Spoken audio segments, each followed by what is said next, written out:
Hello friends, मैं सोनम। मैं इस चैनल पर सीटेट केवीएस सभी टीचिंग एग्जाम की प्रिपरेशन करवा रही हूँ। उनके सिलेबस के अकॉर्डिंग हम एक एक टॉपिक कवर कर रहे हैं बाल विकास का। तो आइए आज स्टार्ट करते हैं। आज का हमारा टॉपिक है अधिगम के सिद्धांत, थ्योरीज ऑफ लर्निंग। इससे पहले हम अधिगम का एक वीडियो डिस्कस कर चुके हैं। अगर आपने नहीं देखा तो उसका लिंक मैं यहाँ डिस्क्रिप्शन बॉक्स में शेयर कर दूंगी, आप वहाँ से देख लीजिए और उसके आगे फिर आप इस वीडियो पे आइए तो आपको ज़्यादा बेहतर समझ में आएगा। तो थ्योरीज ऑफ लर्निंग हम स्टार्ट करते हैं कि किस मेनली जो हमारे मनोविज्ञान में दो तरह की थ्योरी थी ये बाल विकास के लिए। दो तरह की थ्योरी के समर्थक थे, एक तो बेवरिस्ट थ्योरी है और एक है कॉग्निटिव थ्योरीज, व्यवहारवादी सिद्धांत और संज्ञानात्मक सिद्धांत। दो मेन सिद्धांत है हमारे, इनको हम डिस्कस करेंगे। और इसके लिए हमने मेन डिफरेंस क्या क्या होता है वो हमने यहाँ पे कैटेगराइज करके अच्छे से लिखा हुआ है, वो आप लोग समझिए। और अगर आपको मेरी मेहनत अच्छी लगती है, मेरा वीडियो अच्छा लगता है, तो हमारे वीडियो को लाइक करें, हमारे चैनल को सब्सक्राइब करके बेल आइकन को प्रेस करें, जिससे जब भी मेरा कोई नया वीडियो आएगा वो आपको मिल जाएगा। और जितना ज़्यादा पॉसिबल हो आप अपने दोस्तों को, अपने फ्रेंड्स को, अपने रिलेटिव्स को, सबको शेयर करें हमारा वीडियो। तो स्टार्ट करते हैं। व्यवहारवादी सिद्धांत और संज्ञानात्मक सिद्धांत। सबसे पहले देखते हैं व्यवहारवादी सिद्धांत। जो व्यवहारवादी सिद्धांत है वो ये कहता है कि जो बच्चे क्रिया करते हैं, जो सीखते हैं, किस तरह से सीखते हैं, वो कनेक्शन से सीखते हैं, संबंध बना के सीखते हैं। किस किस के बीच में? उद्दीपन और अनुक्रिया के बीच में। उद्दीपक और अनुक्रिया के बीच में जो संबंध बनता है उससे व्यवहारवाद से सीखते हैं। और एक जो हमारी थ्योरी थी वो थी संज्ञानवाद। संज्ञानवाद की थ्योरी ये कहती है कि जो बच्चा सीखता है ना वो अपनी मस्तिष्क की आंतरिक क्रियाओं से सीखता है। व्यवहारवादी कहते हैं व्यवहार से सीखता है। एक उद्दीपक होता है और उसके रिस्पॉन्स में वो अनुक्रिया, वो उसके उसके लिए वो रिस्पॉन्स करता है जिससे वो सीखता है। जैसे व्यवहारवादी में आप फॉर एग्जाम्पल समझिए, जैसे आप कोई बच्चा है, वो देखता है उसके घर पे कोई आया हुआ है, कोई बड़े लोग आए हुए हैं, तो वो देखता है कि उसके माता पिता जाके उनके पैर छूते हैं, तो वो भी जाके उनके पैर छू लेता है। तो ये क्या हुआ कि जो माता पिता ने उस बच्चे के लिए उद्दीपक का कार्य किया, किसका? स्टिमुलस का कार्य किया। और अनुक्रिया को उसका रिस्पॉन्स क्या हुआ? अनुक्रिया वो रिस्पॉन्स होता है। अनुक्रिया क्या हुई कि उस बच्चे ने भी जाके उनके पैर छू लिए। तो ये होता है उद्दीपक से अनुक्रिया। तो इससे बच्चे सीखते हैं। उसके लिए बच्चों के सीखने के लिए कुछ उद्दीपक होना चाहिए, स्टिमुलेटर होना चाहिए जो बच्चे को उत्तेजित कर सके। जो उद्दीपक वर्ड है ये दीप से बना हुआ है। जैसे दीपक होता है, उसमें हम क्या करते हैं, उसकी ज्योति को ऊपर कर देते हैं तो उससे प्रकाश ज्यादा उत्पन्न होने लगता है, तो ज्यादा तेज जलने लगता है। तो इससे हम क्या बोलते हैं कि उद्दीपक का कार्य करते हैं। तो अगर बच्चों को आप कुछ चीज दो जो उससे उद्दीपक का काम करे, उससे वो रिस्पॉन्स करता है, अनुक्रिया करता है और फिर वो सीखता है। ये जो थे ये व्यवहारवादी सिद्धांत था। ये उसके अलग कुछ वैज्ञानिक मनोवैज्ञानिक थे, जैसे थॉर्नडाइक थे, पावलोव, स्किनर, हाल, गुदरी, ये सब व्यवहारवादी सिद्धांत के समर्थक थे। और जो कुछ अलग मनोवैज्ञानिक थे, जैसे हमारे टॉलमैन हुए, लेविन हुए, प्याजे हुए, गैन व बंडूरा हुए, इन्होंने कहा था कि नहीं, बच्चा जो सीखता है वो अपनी सोच समझ से सीखता है। उसका कुछ उद्देश्य होता है, सूझ होता है और अपनी समझ पे वो मस्तिष्क की क्रियाओं पे जोर डालता है, उससे सीखता है। वही अगर वो दूसरा बच्चा वो ये सोच के, संज्ञानवाद के हिसाब से वो बच्चा ये सोचता है कि उसके घर पे कोई आता है तो वो जाके पैर छू लेता है। वो क्योंकि उसने ये पढ़ा हुआ है कि अपने से बड़ों के पैर छूना चाहिए, उसके माता पिता ने उसे ये सिखाया अपने से बड़ों के पैर छूना चाहिए। तो उसे उद्दीपक भले ही नहीं मिला, लेकिन वो उस अपने दिमाग में अंतर क्रिया करता है कि हाँ ये हमसे बड़े हैं, घर पर आए हुए हैं तो हम इनके पैर छू लें। तो ये होता है संज्ञानात्मक सिद्धांत। मनोविज्ञान के व्यवहारवादी संप्रदाय से जो मनोवैज्ञानिक थे उन्होंने दिया था व्यवहारवादी सिद्धांत, और जो गेस्टाल्ट संप्रदाय से थे या संज्ञानात्मक सिद्धांत से थे उन्होंने दिया था संज्ञानात्मक सिद्धांत। सो व्यवहारवादी सिद्धांत होता है, इसको हम संबंधवादी सिद्धांत भी बोलते हैं या कनेक्शनिस्ट थ्योरी भी बोलते हैं। कनेक्शन, क्योंकि इसके बीच में कनेक्शन के संबंध स्थापित होता है, किसके में? उद्दीपक और अनुक्रिया यानी कि स्टिमुलस और रिस्पॉन्स के बीच में एक संबंध स्थापित होता है, इसलिए हमको इसको कनेक्शनिस्ट थ्योरी भी कहते हैं। ये इसके समर्थक थे थॉर्नडाइक, पावलोव, स्किनर, हल और गुदरी। और संज्ञानात्मक सिद्धांत है ये कि यार मस्तिष्क की जो आंतरिक क्रियाएं उनसे संबंधित है, और इसके समर्थक थे टॉलमैन, लेविन, प्याजे, कैन और बांडूरा। मनोविज्ञान के व्यवहारवादी संप्रदाय से संबंधित थे, उन्होंने व्यवहारवादी सिद्धांत दिया था। और जो मनोविज्ञान के गेस्टाल्ट संप्रदाय से संबंधित थे उन्होंने संज्ञानात्मक सिद्धांत दिया था। अब इनको एक एक सिद्धांत को, जो थॉर्नडाइक का, पावलोव का, स्किनर का, हम आगे डिस्कस करेंगे। ठीक, और वीडियो बनाएंगे उसमें डिस्कस करेंगे। अभी जो आगे हम देखते हैं, कुछ नियम भी दिए गए थे अधिगम के अंतर्गत सीखने के। ये बहुत इंपॉर्टेंट है, एग्जाम में अक्सर पूछे जाते हैं। थॉर्नडाइक के सीखने के मुख्य नियम। पहले आप जो थॉर्नडाइक ने मेन नियम दिए थे वो 3 नियम थे, आप उनको पहले डिस्कस करें, उसके बाद जो अन्य नियम है हम उनको डिस्कस करते हैं।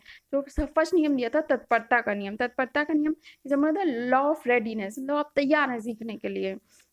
उन्होंने कहा था अगर कोई बच्चा है वो सीखने के लिए तत्पर है, तैयार है एकदम, तो वो चीज़ों को जल्दी सीख लेगा। भाटिया थे, उन्होंने कहा था कि तत्परता या किसी कार्य के लिए आप तैयार हो तो आपका मतलब क्या है, आपने आधा युद्ध तो तभी जीत लिया। अरे हमारे मतलब बड़े पूर्वज भी होते थे घर में, बाबा दादी, वो भी तो ये कहते हैं अगर आप किसी युद्ध के लिए तैयार हो तो आधा युद्ध तो आपने पहले ही जीत लिया। तो आपको रेडी रहना है, तैयार रहना है। तो तत्परता का नियम, अगर बच्चा तैयार है तो वो बहुत जल्दी सीख लेगा।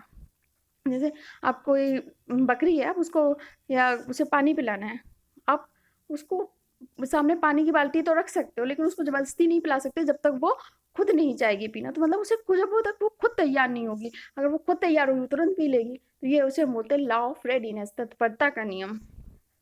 आप कोई बच्चा है, उसे कोई गेम खिलाना है, आपको सिखाना है, आपको उसको बैडमिंटन सिखानी है, तो आप उसे बैडमिंटन तब तक नहीं सिखा सकते जब तक वो खुद भी इच्छा ना हो उसकी, वो खुद सीखने का इच्छुक ना हो। तो इसे हम कहते हैं तत्परता का नियम। दूसरा है अभ्यास का नियम, लॉ ऑफ एक्सरसाइज। आपने तो अभ्यास करने से बच्चा जल्दी सीखता है। आपने वो कहावत भी सुनी होगी जो अक्सर कहते रहते हैं, करत करत अभ्यास तय जड़मत होत सुजान रसरी आवत जात है सिल पर पड़त निशान। क्या अगर अभ्यास करते रहने से क्या एक मूर्ख आदमी भी विद्वान बन जाता है। जिस तरह से कुएं की जगह पर अगर बार बार रस्सी घिसती रहती है तो वहाँ पे क्या निशान बन जाता है। इसी तरह अभ्यास का नियम, अभ्यास बहुत जरूरी सीखने के लिए।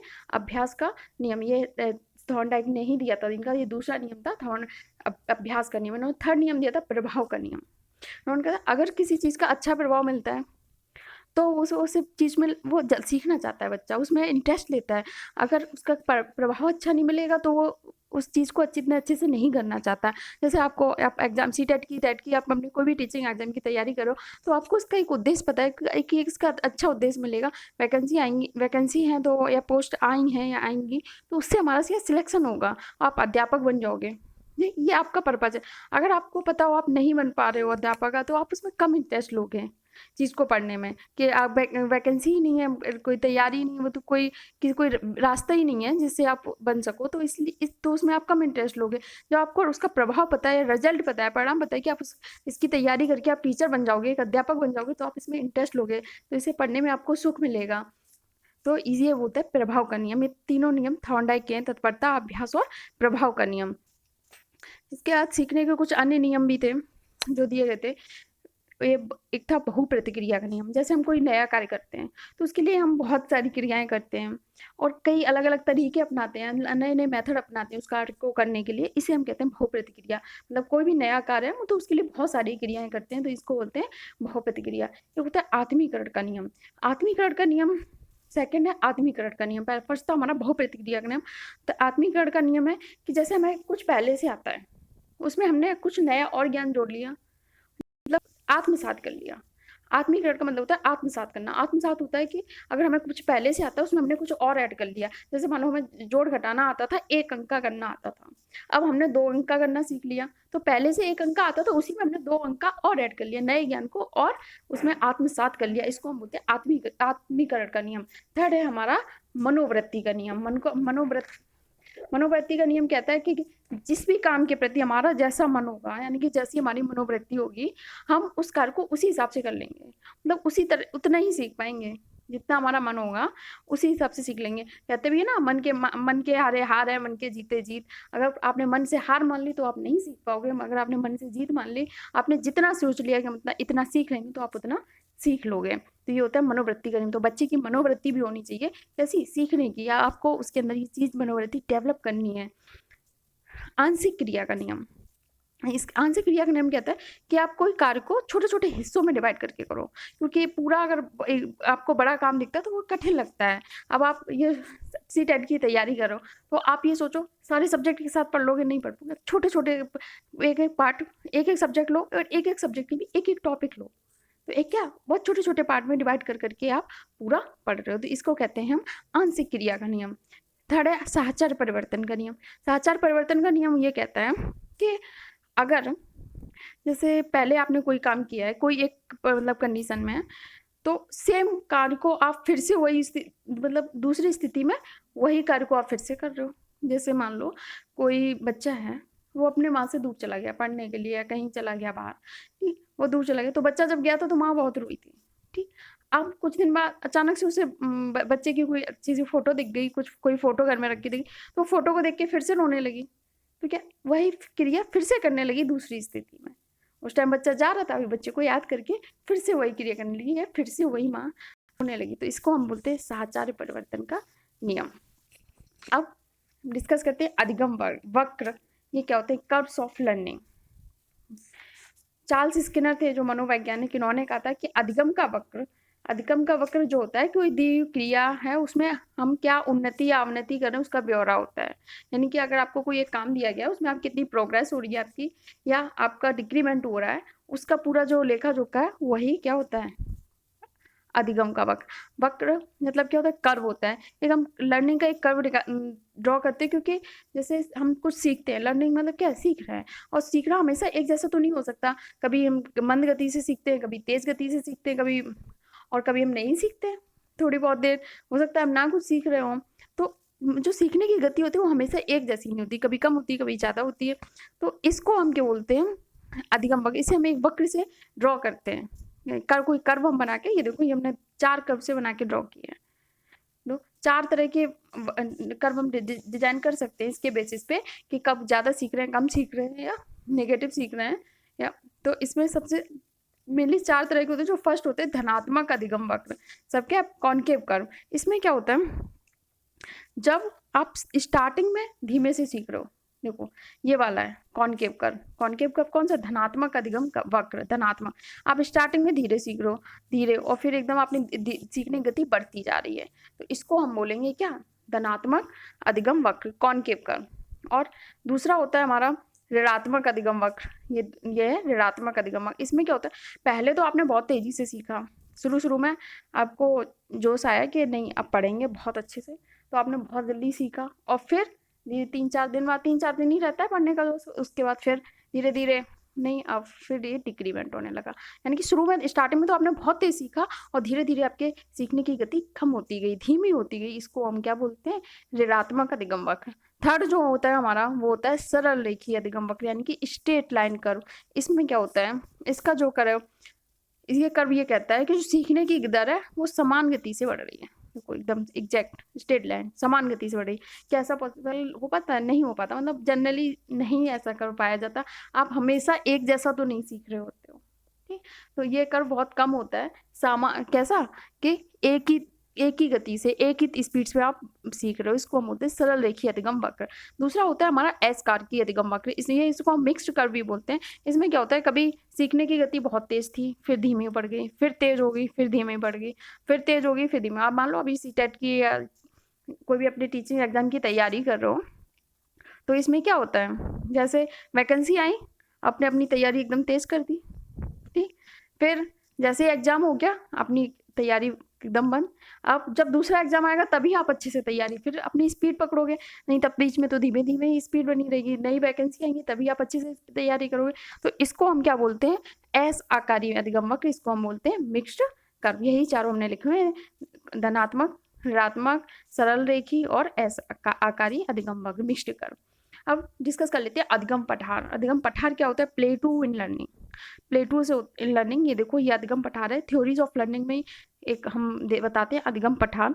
अधिगम पठार जब जैसे हम अधिगम क्या होता है? सीखना होता है, लर्निंग होती है। अधिगम की जो स्पीड रेट है, एक मतलब काफ़ी लॉन्ग टाइम तक, लंबे समय तक, मतलब ना तो उसमें मतलब इंक्रीमेंट हो रहा है, ना डिक्रीमेंट हो रहा है, ना कोई चढ़ाव आ रहा है, ना कोई उतार आ रहा है। तो उस कंडीशन को हम कहते हैं कि मतलब ये अधिगम का पठार। अधिगम की जो रेट, सीखने की स्पीड है, सीखने की जो रेट है हमारी, वो लंबे समय तक कांस्टेंट है, स्थिर है, फिक्स बनी हुई है। ना तो ज़्यादा हम सीख रहे हैं, ना हमारा डिक्रीमेंट हो रहा है, ना हमारा इंक्रीमेंट हो रहा है। उस कंडीशन को हम बोलते हैं अधिगम पठार या प्लेटूज इन लर्निंग। तो अब ये हमारा हुआ पार्ट 1। इसके आगे हम जो थॉर्नडाइक और जो मनोवैज्ञानिक थे हल, बांडुरा, इनके सबके डिस्कस करेंगे। पे कुछ व्यवहारवादी और संज्ञानवादी दोनों मनोवैज्ञानिकों के विचार और उनके एक्सपेरिमेंट उन्होंने किस पर डिस्कस किया था, वो सब हम आगे डिस्कस करेंगे। तो आइए अब डिस्कस कर लेते हैं इस टॉपिक में जो हमने पढ़ा, इससे रिलेटेड कुछ क्वेश्चन। निम्न में से कौन सा सीखने के मुख्य नियम में शामिल नियम बताए? ये जो थॉर्नडाइक के 3 नियम है, तत्परता का नियम, अभ्यास का नियम और प्रभाव का नियम, ये बहुत पूछे जाते हैं एग्जाम में। तो देख लो कौन कौन से इसमें से मुख्य नियम नहीं, तत्परता का है, अभ्यास का है, प्रभाव परिणाम का। इसका मतलब कौन सा नियम? बहुवचन क्रिया का नियम। तुम्हारा कौन सा ऑप्शन हो जाएगा? सही हो जाएगी थर्ड ऑप्शन, सी ऑप्शन की।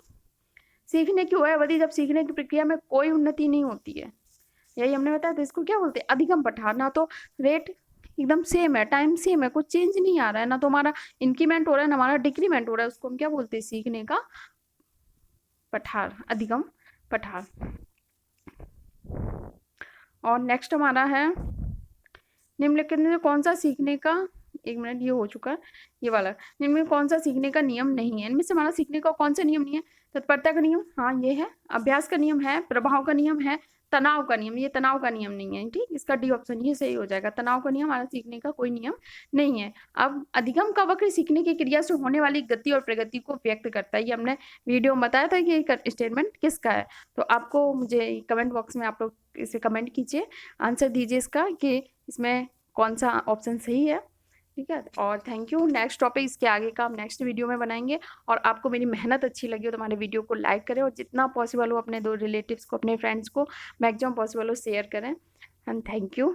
नेक्स्ट टॉपिक नेक्स्ट क्लास में। और लॉकडाउन है, घर में पढ़ते रहिए, अपने सपनों को जिंदा रखिए।